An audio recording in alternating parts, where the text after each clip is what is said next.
My parents, Alfred and Dorothy, themselves not yet 20 years old, were just relaxing in the living room of their small apartment.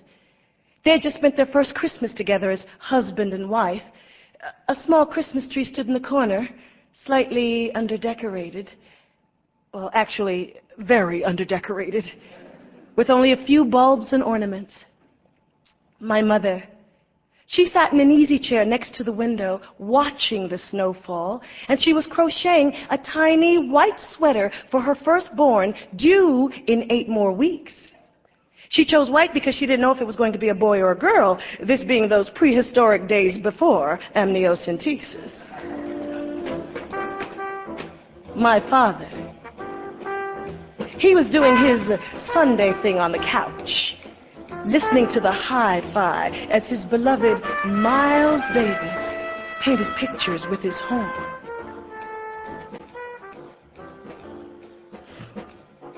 Yeah. All right. Oh, look out, look out, look out.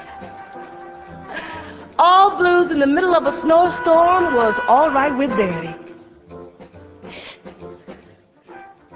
Suddenly, my mother felt a very hot, tingly sensation all over her body, and it was accompanied by a very major urge to pee.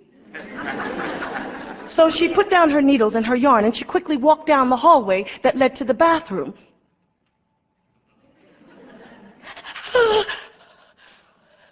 A terrible pain gripped her body. And suddenly, with no warning at all, water just gushed down her legs and all over the floor. Holding on to the walls for support, my mother walked on to the bathroom. She sat on the toilet.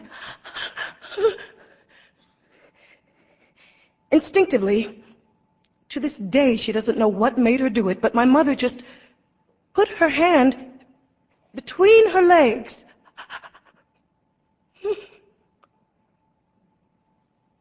She caught me. She caught me just before I would have hit the water in the toilet. My mother took in a deep breath to call for help, but she couldn't, so she swallowed that one, and she tried it again, and this time, Woody! Oh, come on, Dot. Can I have one day?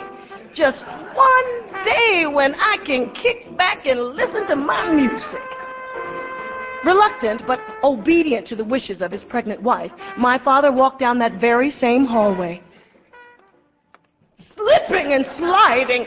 Oh, come on, Dot, what is this mess? I suppose you want me to clean it up.